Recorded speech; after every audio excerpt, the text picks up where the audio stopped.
Okay, ladies and gentlemen, let's get to the first of many great speakers this morning and into the afternoon.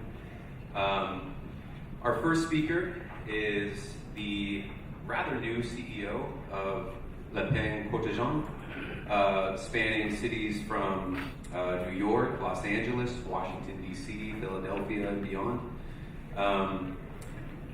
Here to deliver a talk about simplicity and how less is often more. I would like to introduce the CEO of Le Pain Quotidien, Mr. Doug Satzman.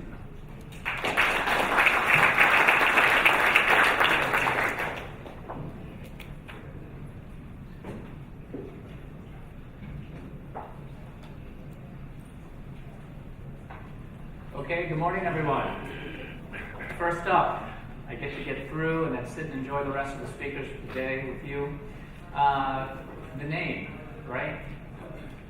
It's one of my favorite things to talk about because as you travel the world, we are in 19 countries right now with 240 restaurants.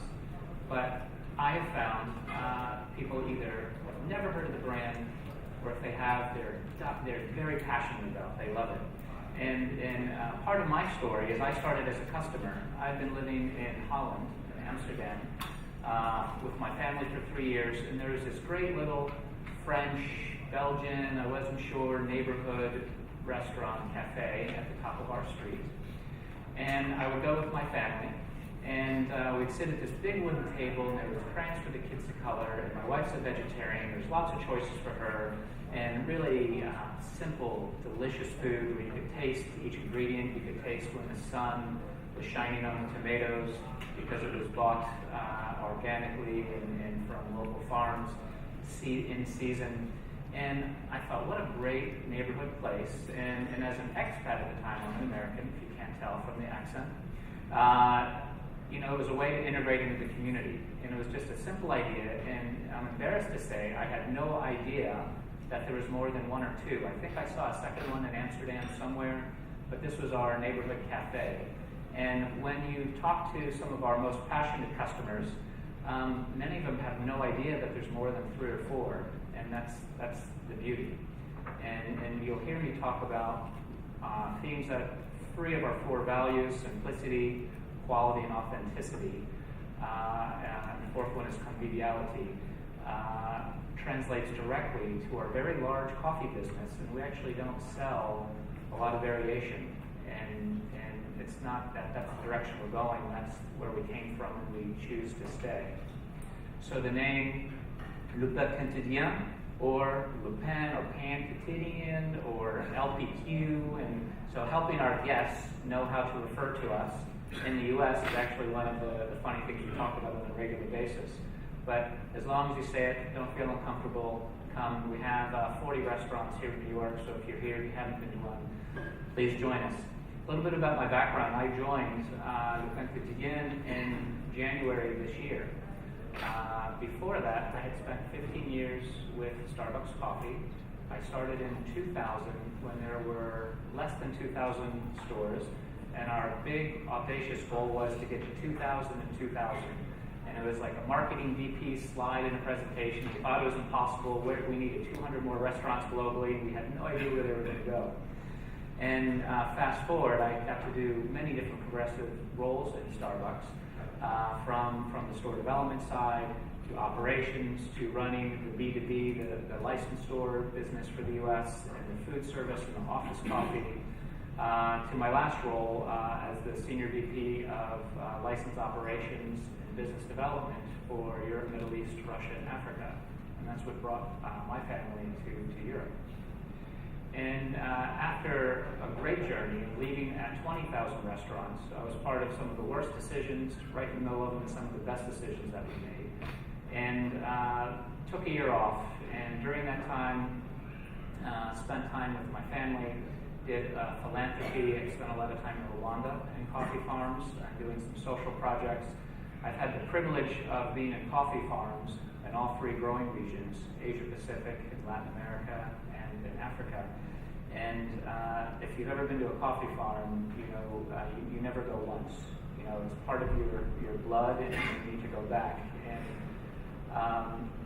I had this opportunity sitting in this restaurant in my neighborhood in Amsterdam, thinking about what do I want to do next, and discovered this gem. And here's my cue. Yeah. Okay. So it started with a simple idea. This is our founder, Alain Coumont. As a young chef in Brussels, Alain hunted, tasted, and searched for bread that lived up to his childhood idea. He was a chef at 4 of the top 5 Michelin-rated restaurants in Paris, went back to Brussels to start his own restaurant, and he had a challenge finding good bread, proper bread. And his story growing up, his aunt was a fantastic baker, never had a bakery, but was the best baker in the family. And her bread was very simple. It had 4 ingredients. You had water, flour, salt, and thyme. Well, I think I just turned it on. And bread at its essence doesn't need to be complicated. And when you give it the time to rise, to bake, and you put in love and attention, you can build a whole concept, a 240 restaurant concept globally that's growing. And not just with the bread, but it was the only way he could satisfy this was to recreate it. And our name, Quotidien, means the daily bread. And with this, it's everything that comes around. It's the sustenance we have built in. And when he opened his first restaurant, it was a bakery, and it wasn't intended to be a restaurant. It was just a bakery. And he was opening in 2 days and realized he needed to have a table in case anyone wanted to sit and have some bread. And he had room for maybe 3 or 4 tables. And he went to a local business, an antique dealer next door, and all they had in such short notice was a big, long Austrian wooden round table. And it birthed the communal table for us. And what happened is he put this in, and his friends thought, "You're crazy. Why would you have a one single long table? People want to sit by themselves." And what happened? Well, he said, "That's all I have." And you would have mothers and businessmen and priests and doctors all sitting around in the community. And it created community in this restaurant. And it started with bread, and then they added jams, and then they added salads and tartines. But Rue d'Ansart in Brussels is where it began. That's our very first location. It's 25 years ago. And that same communal table inside is one of the signatures that we have in all of our restaurants. And with it, we are still using repurposed wood from old train planks and the child railroad cars and barn doors and anywhere you can find it in Western Europe. And you'll see we started in Belgium, but it's not a themed concept. It is just a European cafe, and the way we build our restaurants today are the exact same, and the recipes are very, very similar to the ones we started with in our very first restaurant. So now as we move to coffee simplicity. At Le Pain Quotidien, we embrace simplicity as a challenge and a belief that to create something beautiful and delicious with less is to make for a much more rewarding experience, both for us and our guests. Our simplicity is echoed from our restaurant to our signature pain au levain: flour, salt, water, and thyme. With this, you can slice our 2-kilo breads into tartines. And a tartine is a open-faced Belgian sandwich. And with this one base, this bread, there are countless variations to add in seasonal and great ingredients and flavors. Very simple, elegant, and our tartines bring the taste to the table that show off the local farmers with what we put on them. As we go to coffee, it's 100% organic Arabica, shade grown in Villa Rica in Peru. And at this region, we only source our coffee from this one region. It's grown at 1,500 meters, and Villa Rica coffee is globally noted for the uniform size and color of the coffee beans and for the body, medium acidity, aroma, and flavor. Michel Horans, who is here with us, is one of our partners with More to Like. He manages our green coffee from storage at the state-of-the-art and certified green building Seabridge, to managing quality control and the roast profile at a CO2 neutral certified Java coffee company. And we roast our coffee on a Probat Therma 2. And lastly, our packaging is aluminum free, nitrogen flush to preserve the quality in the bag. And it's all roasted in Belgium and packaged and then shipped around the world to all the restaurants that we have. By focusing on one coffee and only 2 roast profiles, medium for our drip and dark for our espresso, we spend more of our energy focusing on perfecting the single cup one at a time and maximizing flavor. 7 million cups of coffee sold in our U.S. market and 500,000 pounds of coffee used globally last year. We feel very confident that our customers are satisfied. And you'll see on our menu here, it's very simple, where most of the industry had been in customization for a while, and then it moved into multiple roasting methods and lots of terroir. We have a pot of coffee, pot of tea. You can get an espresso. You can get an Americano, cappuccino, latte, iced latte, mocha, iced mocha, and that's effectively it. So sticking with doing a few things really well has rewarded us, and haven't felt the need or our guests to pull into all the other areas that we feel will have us stray from what we do best. Quality. Our simplistic approach to food and beverage allows us to showcase the quality of our ingredients. We believe that our ingredients are the highest quality, prepared with control and thoughtfulness to produce amazing and healthy creations. Our commitment to quality can be found at every level and every corner of our operations. We choose to work with suppliers that can offer us the very best raw ingredients with rigorous quality checks. Our coffee is hand-picked and at the peak of ripeness, and is hand-sorted to our standards. As coffee is one of the highest-selling categories, we concentrate heavily on ensuring that the recipes are dialed in at all times and extremely consistent restaurant to restaurant. We embrace technology to guarantee this through the use of scale, timers, refractometers, and most importantly, taste. We have extremely high standards for cleanliness and making sure that there is very little that could impact the flavor in the cup. When we're talking about quality at Le Pain Quotidien, we're not just talking about the coffee or the ingredients, but we're talking about our people.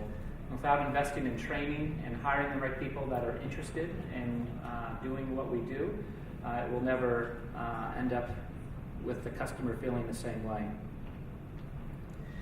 They create the warm and welcoming experience you get when you step into our restaurants. Authenticity. From our first restaurant in Belgium to our most recent restaurant in Manhattan 2 weeks ago, every restaurant is unique while it maintains and embraces the authenticity of what we felt from our very first restaurant.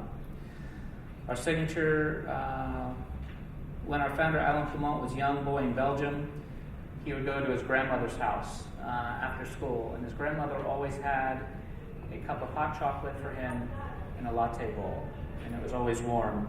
And every Wednesday when he would go, he was greeted, and he would cup in his hands and let the warmth seep through his body. And it can be quite cold in the winter in Belgium. And this is how we serve all of our coffee and all of our espresso beverages. It's funny, it's one of the areas our customers compliment us the most on, and it's one of the areas we get a lot of complaints on. I want something with a proper mug. So I was just in London the past few days. And that's particularly, the Brits, are often creatures of ritual and routine, and to have a proper tea and a coffee, you have a handle of the mug. But again, it's one of the areas that we stick to very simple things and are quite stubborn sometimes in staying true to who we are.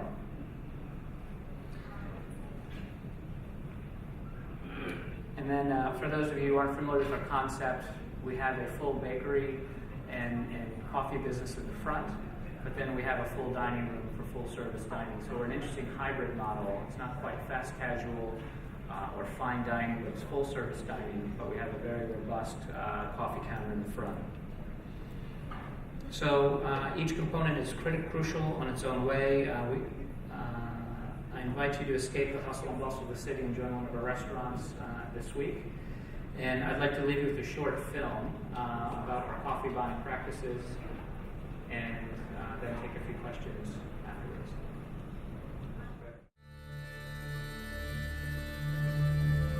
Our journey begins in Peru. The Andes are 14,000 feet tall. It takes 10 hours from Lima to cross them and reach the tropical highlands.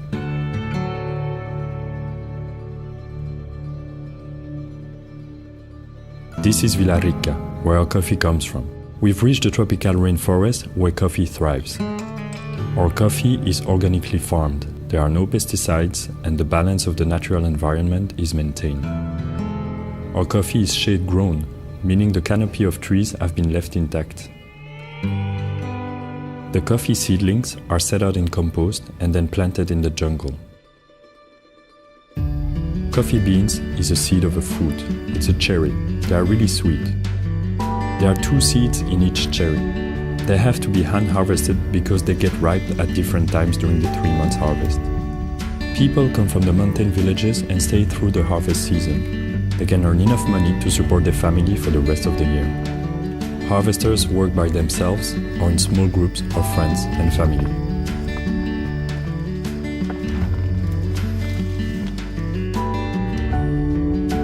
At the end of the day, everyone gathers at the roadside and packs their coffee into sacks.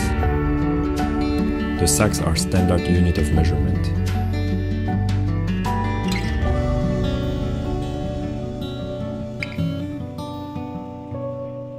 The harvest is loaded on trucks. The sacks now go from the jungle to the weight station. Everyone comes together at the weight station. There's a real sense of community as they wait to find out what their work has brought in.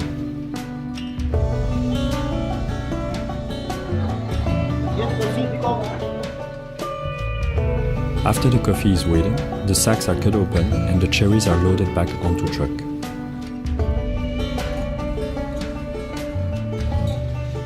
The day of work is not over.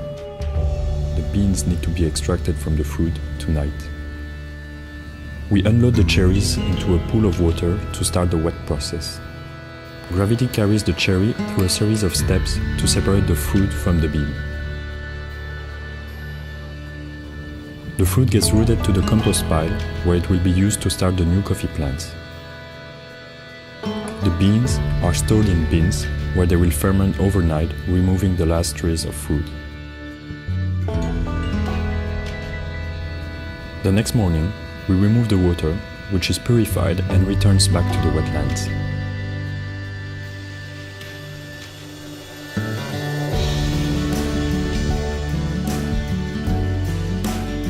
We now have our coffee wheel. Now we need to dry the beans. We dump them into bins where they begin to dry. Moisture is reduced to 11-12% in a rotary dryer. They pack it again in the sacks and load it on the truck bound for Lima, another 10-hour trip.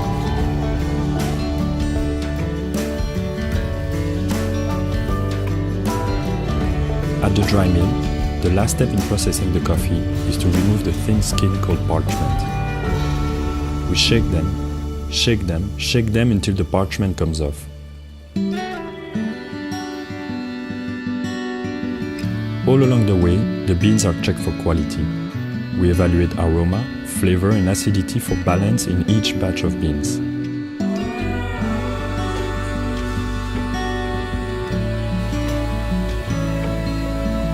So the coffee is sewn into jute sacks and shipped to our roaster.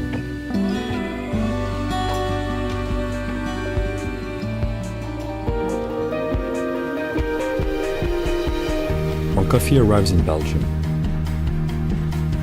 quality is checked.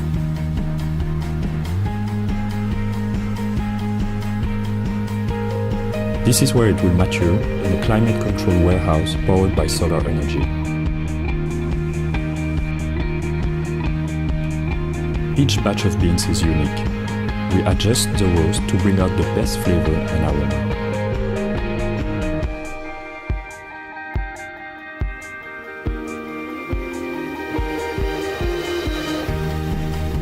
The roasting specifications are determined for the roaster.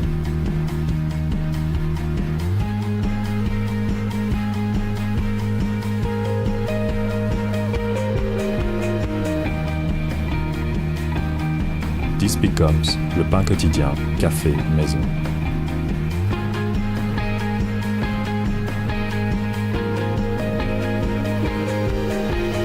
Coffee goes from our roaster to our restaurant, for you to enjoy at our place or at yours.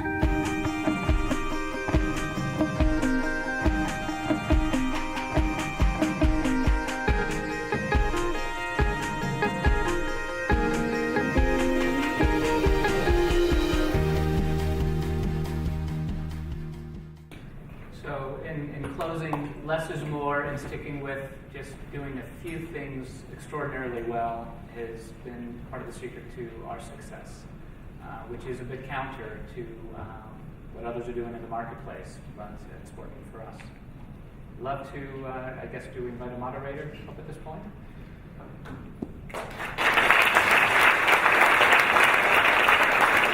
All right. I wish I would have thought to just call it LPQ instead of butchering the name. Have you guys seen The Jerk? I kind of felt like Ruprecht trying to speak French. So it is French, right? Yes. Yeah. Hey, so let's get some questions. Anybody? I'm gonna start it because I'm sorry. I'm gonna be selfish and stay the first one. Great presentation, by the way. I just had a chance to eat breakfast at your Sherman Oaks, California store a couple of weeks ago, and it was delightful. I want to ask about the segment called the Bakery Cafe. Yeah. That are some of the big concepts in there, like Panera, like Corner Bakery. They've done extraordinarily well. Do you like the Bakery Cafe space, and why is your concept different? The Bakery Cafe space wasn't a segment that we chose per se. It's just kind of who we are. And what's funny is coming back to the U.S. and trying to fit the pain quotidien in a box is usually what some customers or landlords or suppliers want to do. But we have three very distinct parts of our business. We have a full-service dining room. We have this bakery cafe in the front, and then we do a lot of catering business. And it's actually running three businesses out of each restaurant. In this segment, though, one of the things that I'm dealing with is we have a lot of recipes that are baked goods that have been there for a long time. And it's a privately held company with a handful of, I think, 6 investors. And it's a growth company, but there's not this pressure to grow at a really high rate, and there's not this pressure to do nothing either. But it's still run like a family company in many ways. So the bakery category, we have some really beautiful products we've been selling from day one. 75% of them sell really well, 25% of them don't sell as well. But there's this resistance to evolving and changing because this is the way we've always done it. So part of my presentation is sticking to what you do really well and not changing, but there's still this need to evolve. And I think as you look at the bakery cafe concept, everyone's dealing with this pressure. Do I go gluten-free at a much faster rate? Do I go smaller portions, lower calorie? Do I go for indulgence? Innovation, we have a croissant-based muffin that we are testing in New York in a few restaurants. And we called it a cruffin. Not an original idea. There's some people that have come up with that. We have a really delicious one with cinnamon and then one with chocolate and almond inside. It's really beautiful. But we changed it to a croissant roll, a chocolate croissant roll, because one, we thought cruffins sound a little commercial, but it's selling much better as a croissant roll, and it's a nod to that artisan effect, the name matching what you see in the case. So that's one of the areas we're trying to innovate in, not to do what other people are doing, but to take really nice products, European baking techniques. But sometimes if we take a croissant base and change the format of it, is that straying away from who we are, or is that starting to meet guests with some surprise and delight with innovation? So I think each of them, if you look at what Panera does, they're doing this whole health and wellness campaign. And I think trying to fight the carb issue, but I feel the carb issue is starting to die off from its height maybe 5 years ago. But each one is trying to approach it differently. Same thing as we look at our coffee category. Do we start adding, should we have the top 3 flavors if you're going to customize your coffee, mocha, caramel, and vanilla? We have one of the top 3. That doesn't mean you go to almond and raspberry all the way, but where is that line? And so these are the conversations we have, because we want to grow our business, but we don't want to stray away from what brought us here. Sorry, but you're not going to find handles on your bowls anytime soon. I have a question about the concept of only using Peru for your coffee. I'm sure it has a lot of great benefits. I'm sure that your relationships in Peru are extremely strong, and getting coffee out of one port is great. But aren't you scared? What if the climate isn't right, or the production is down?